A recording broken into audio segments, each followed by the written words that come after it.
CA NRC का मामला आ गया, आवाज उठाए ओवैसी। मजलूमों पे अन्याय का मामला आ गया, आवाज उठाए ओवैसी। हमारी मां बहनों की तस्वीरें डालकर ऑक्शन किया जा रहा था, आवाज उठाए ओवैसी। हर बात पे अगर आवाज उठाए ओवैसी तो आपके वोट का असली हकदार भी ओवैसी हुआ या नहीं हुआ। अगर आप मजलिस इत्तेहादुल मुस्लिमीन को वोट दिए, बीजेपी जीत जाएगी।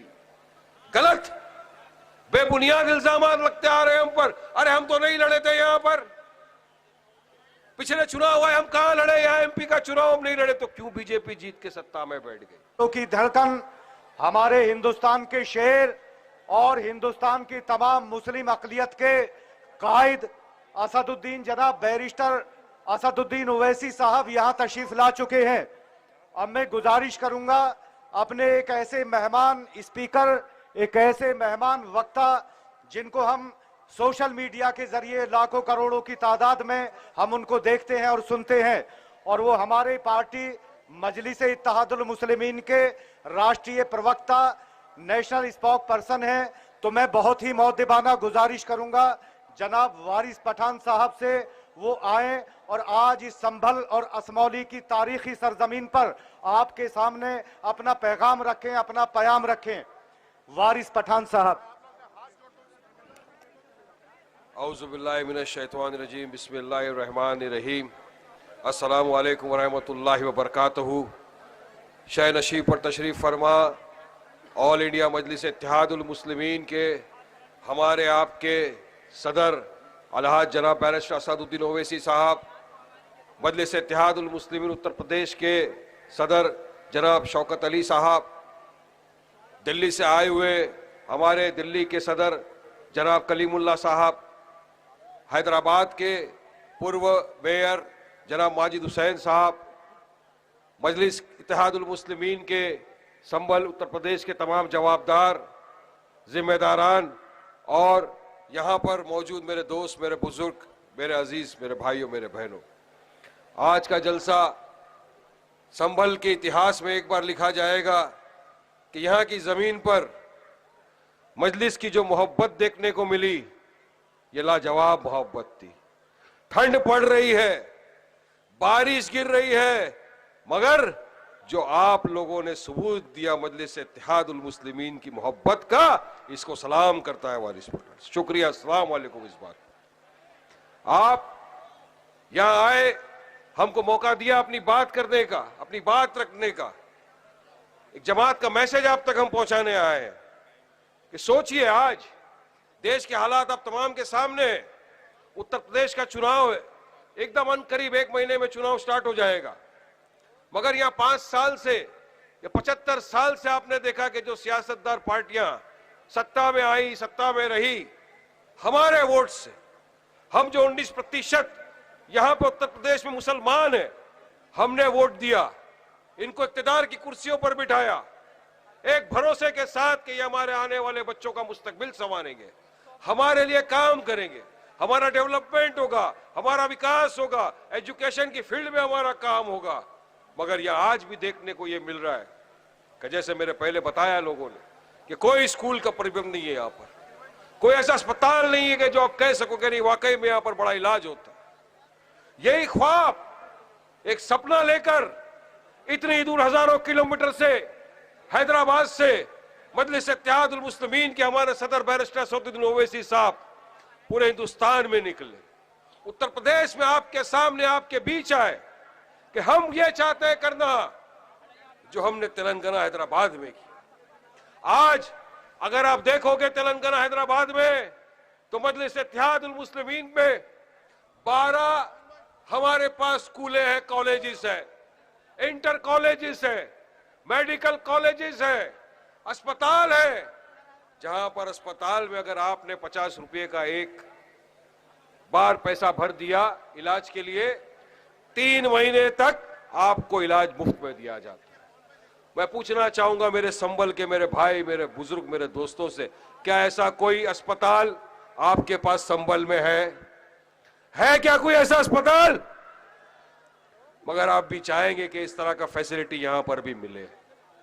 हमारा भी अरमान यही है कि हम भी आए, यहां पर विकास का काम करें, स्कूलें बनाए, अस्पताल बनाए, लेकिन इसमें आपके साथ के बिना कुछ नहीं हो सकता भाइयों बुजुर्गों। आपका साथ बहुत जरूरी है, क्योंकि इतने बरसों से आप जिनको वोट देते आए, ये कथाकथित सेक्युलर पार्टियों को आपने वोट दिया, इख्तिदार की कुर्सी पर बिठाया, इनने आपके लिए कुछ नहीं किया। मगर उस वक्त आपके पास कोई ऑप्शन नहीं था। मुझे यकीन है कि हमने कभी बीजेपी को तो ना वोट दिया था, ना कभी आगे देंगे, मगर हमने जिनको वोट दिया उन्होंने हमारे लिए क्या किया? सिर्फ वोट का इस्तेमाल किया। कोई ऑप्शन नहीं था हमारे पास, हम देते आए वोट। समाजवादी को दे दिया, हमने कांग्रेस को दे दिया, हमने बीएसपी को वोट दे दिया। मगर आज आपके पास, आपके सामने, आपके बीच में मजलिस इत्तेहादुल मुस्लिमीन है, तो यहां से अपना प्रत्याशी को उतारेगी, आपके अपने बीच से उतारेंगे हम। आपकी जवाबदारी है कि यहां से उनको जीत कर भिजाना लखनऊ की असेंबली में, जो आपके मुद्दों पे बात करे, आपके हक की लड़ाई लड़े।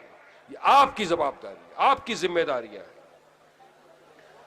मजलिस सिर्फ आपके बीच इसलिए नहीं आई कि हमको नेता बनना है, हमको लीडर बनना है। हम तो आपके अंदर से नेता पैदा करने आए, आपके अंदर से लीडरशिप तैयार करने आए हैं।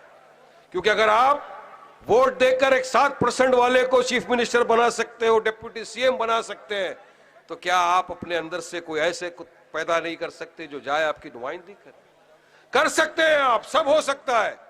मगर डराया जाता है बार बार कि अगर आप मजलिस इत्तेहादुल मुस्लिमीन को वोट दिए तो बीजेपी जीत जाएगी। गलत, बेबुनियाद इल्जामात लगते आ रहे हैं हम पर। अरे हम तो नहीं लड़े थे यहां पर, पिछले चुनाव हुआ, हम कहां लड़े? यहां एमपी का चुनाव हम नहीं लड़े, तो क्यों बीजेपी जीत के सत्ता में बैठ गई? मगर नहीं, इनकी नाकामयाबी की वजह से, ये जो समाजवादी कांग्रेस से जो बोलते जा रही है, इनकी नाकामयाबी की वजह से आज भाजपा की सरकार सत्ता में जाके बैठी। और यूपी में हर दिन हमको देखने मिल रहा है क्या क्या हो रहा है, आपके सामने है।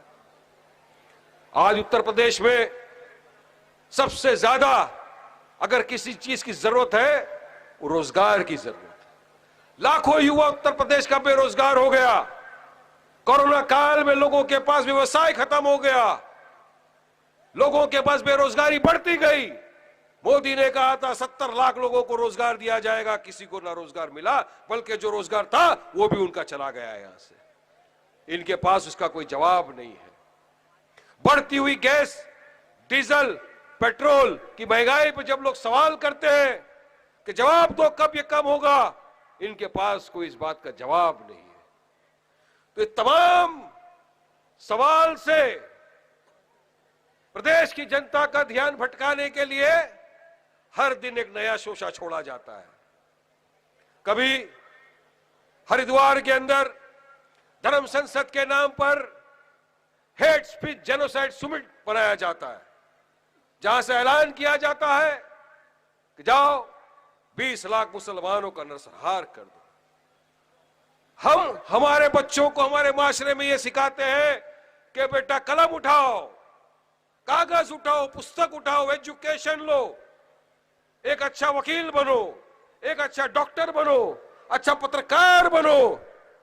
मगर वहां बयान दिया जाता है कि आप कलम कागज छोड़ दो, तलवार उठाओ और नरसंहार करो। मगर मोदी खामोश, नहीं बोलते कुछ, एफआईआर करते हैं। अरे एफआईआर से क्या होगा? यती पे तो 4, 5, 10 एफआईआर हो चुके, मगर आज तक उस जेल की सलाखों के पीछे क्यों नहीं डाला गया? ऐसे शख्स की जगह जेल की सलाखों के पीछे नहीं कि खुली फिजाओं में घूमे, मगर नहीं, खुली फिजाओं में घूम रहा है। तो दूसरी जगह जहां पर कांग्रेस का राज है, रायपुर में, यही धर्म संसद के नाम पर एक कालीचरण नाम का शख्स आता है और बोलता है महात्मा गांधी जी के बारे में अल्फाज यूज कर, गॉडसे की तारीफ करता है, जो देश का सबसे पहला आतंकवादी था, है, रहेगा, उसकी तारीफ करता है। मगर कांग्रेस वाले एफआईआर कराते हैं, कराना चाहिए, मगर सिर्फ इसलिए कि महात्मा गांधी के बारे में बोला। गांधी जी की इज्जत हम भी करते हैं, मगर उस पर क्यों नहीं एफआईआर होता? जब मुसलमानों के नरसंहार की बात होती है तब क्यों खामोशी इख्तियार कर ली जाती है?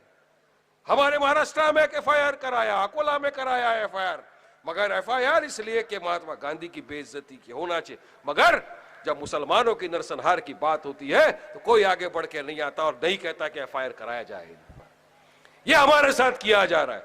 ये 75 साल हमने जो इनको हमारा खून पसीना दिया, ये उसका जवाब में हमको ये सवाल किया। मगर देश आज जाग चुका है, देश की जनता जागरूक हो चुकी है। उत्तर प्रदेश आज जाग गया और वो चाहता है कि हमको भी उत्तर प्रदेश की सियासत में हमारा हिस्सा मिले, हमारे लिए भी कोई इंसाफ की बात करे। और आपने हमने सबने देखा इतने वर्षों में, अगर दादरी पे कुछ हुआ, दादरी पे बोले ओवैसी। जब हमारे ट्रिपल तलाक का मामला आ गया, बात की ओवैसी, आवाज उठाए ओवैसी। सीएए एनआरसी का मामला आ गया, आवाज उठाए ओवैसी। मजलूमों पे अन्याय का मामला आ गया, आवाज उठाए ओवैसी। हमारी मां बहनों की तस्वीरें डालकर ऑक्शन किया जा रहा था, आवाज उठाए ओवैसी। हर बात पे अगर आवाज उठाए ओवैसी तो आपके वोट का असली हकदार भी ओवैसी हुआ या नहीं हुआ, जो हमारे लिए लड़ रहा है। ना ओवैसी साहब को प्रधानमंत्री बनने का शौक है, ना चीफ मिनिस्टर बनने का शौक है, ना नेता बनने का शौक है। अरे वो तो आए आपके बीच से, आपके अपने में से नेता पैदा करे, लीडर पैदा करे, तो जाए अपने हक की लड़ाई लड़े। तो आपका हमारा फर्ज बनता है, नहीं बनता है कि उनका साथ हम दें।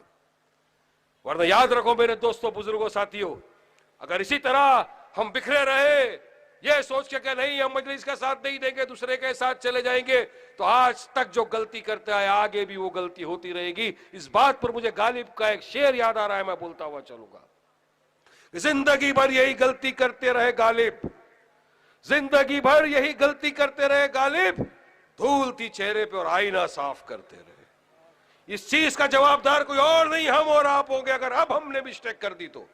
इसलिए हमको मुत्तहिद होना पड़ेगा, इत्तेहाद पैदा करना पड़ेगा, एक होना पड़ेगा, एक परचम तले आना पड़ेगा और हमको सबको मिलकर मजलिस इत्तेहादुल मुस्लिमीन का साथ देना पड़ेगा। उसके प्रत्याशितों को जिताकर हमको ऐवान असेंबली के अंदर भेजना पड़ेगा। आपसे उम्मीद है कि इंशाअल्लाह ताला आप तमाम हमारा साथ देंगे और मुझे यकीन है हम जिसको सुनने के लिए बैठे हैं, आप में हम सब उनको सुनेंगे। बहुत बहुत शुक्रिया। अस्सलाम वालेकुम।